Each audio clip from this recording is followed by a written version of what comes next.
नहमदुहु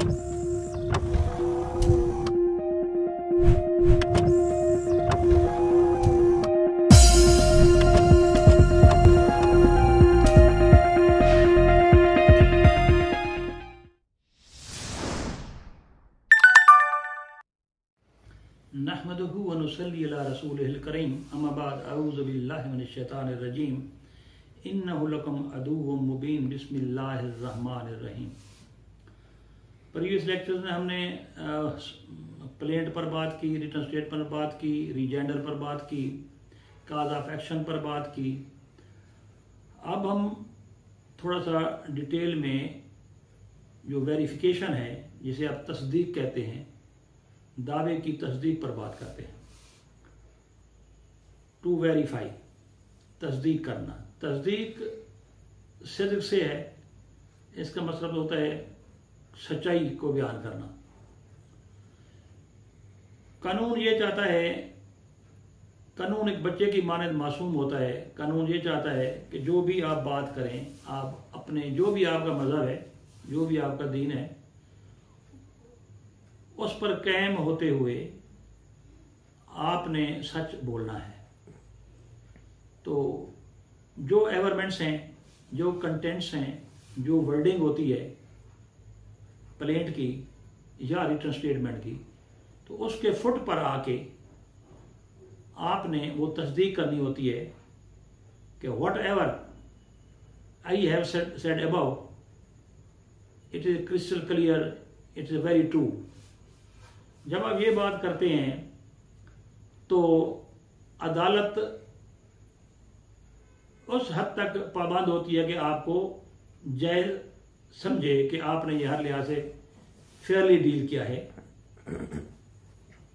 अब एक बात जो है वो ज़रा गौर से सुन लें कि जो जूनियर वकला हैं वो गलत करते हैं जब वो वेरिफिकेशन करते हैं या तस्दीक करते हैं, तो वो इसमें एक गलती करते हैं। मसलन वो लिखते हैं कि जनाब, चाहे वो मुद्दई है चाहे मुद्दला है, यानी प्लेंटिफ है या डिफेंडेंट है, तो वो ये लिखते हैं कि जी पैरा नंबर 1 ता 10 मेरे या हमारे इल्म की हद तक सही व दुरुस्त हैं। या कुछ जूनियर वकला लिखते हैं कि पैरा नंबर 1 ता 10 हमारे यकीन की हद तक दुरुस्त हैं। तो ये बात जो है ये कानून के मुनाफी है। अगर इस बात को अगर क्रॉस एग्जामिनेशन के थ्रू अगर प्लेंटिव या डिफेंडेंट पर जिरा करते हुए ये पूछ लिया जाए तो वो दोनों हार सकते हैं, लूज कर सकते हैं। अब सवाल पैदा ये होता है कि फिर लिखना क्या चाहिए, कानून इस बारे में क्या कहता है। आर्डर 6 रूल 15 सीपीसी का जो है वो कहता है कि वो शख्स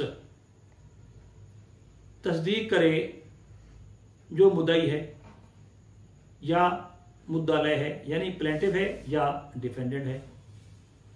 नेक्स्ट ये है कि वो शख्स जो हालात वाकयात को जानता है, यानी he is conversant with the circumstances in question, अगर ये वो जानता है तो वो भी वेरीफाई कर सकता है।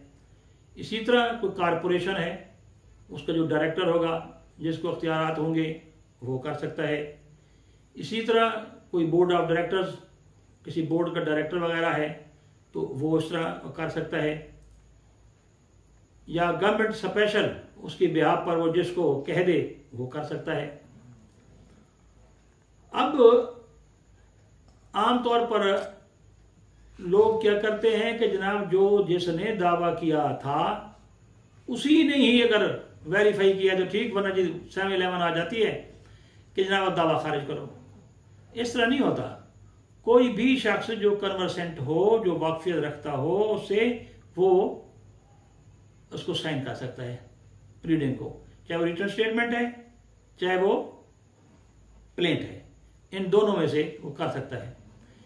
बाद वक्त ये होता है कि डिफेंडेंट बहुत सारे होते हैं, यानी मुद्दा अलैहिम बहुत सारे होते हैं, चाहे वो 100 हो तो उनमें से एक भी दस्तखत कर दे, इट इज सफिशिएंट। इसी तरह जो दावा है, प्लेंट है, इस पर भी अगर 200 से भी ज्यादा हो तो एक बंदा दस्तखत कर दे तो वो भी सही तस्वर कानून की नज़रों में होगा।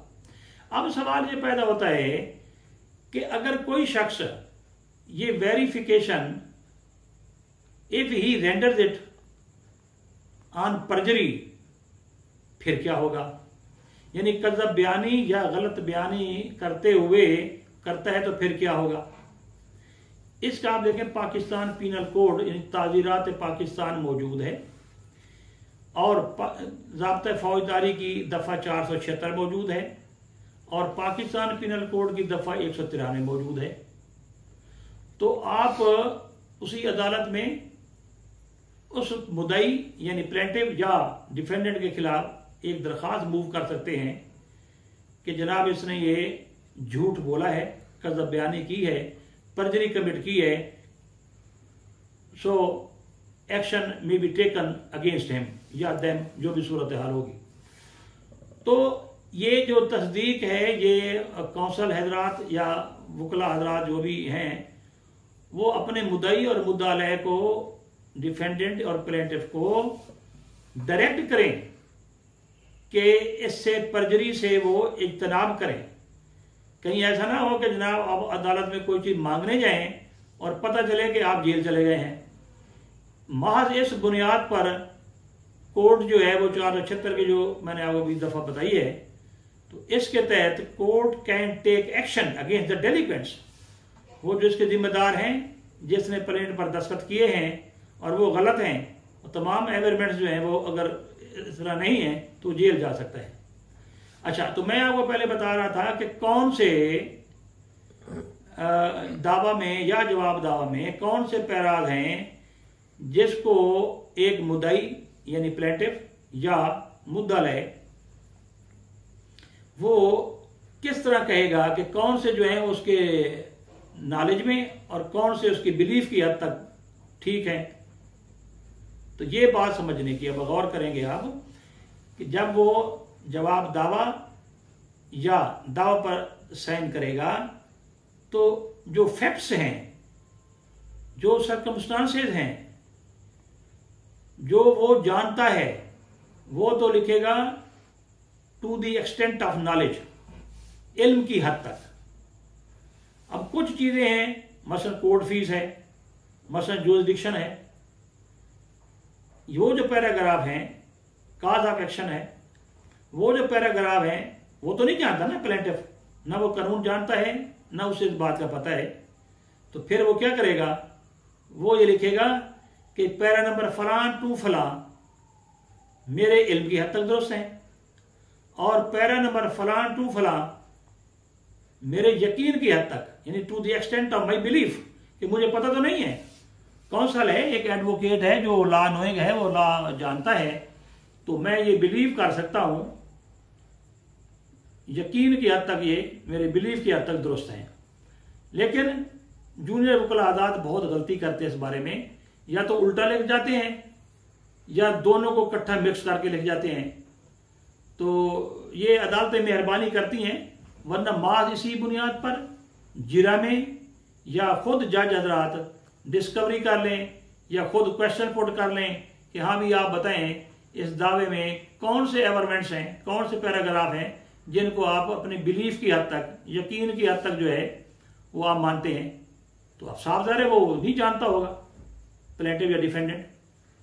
तो इस तरह आप कोशिश करें कि इन चीज़ें आप लिखेंगे, लूज बेचारा वो कर जाएगा, मुद्दई लूज कर जाएगा, वो मुद्दल है सारा कलेम, और ये सिर्फ छोटी सी एवरमेंट्स की बात है, वर्डिंग की बात है, लफाजी है।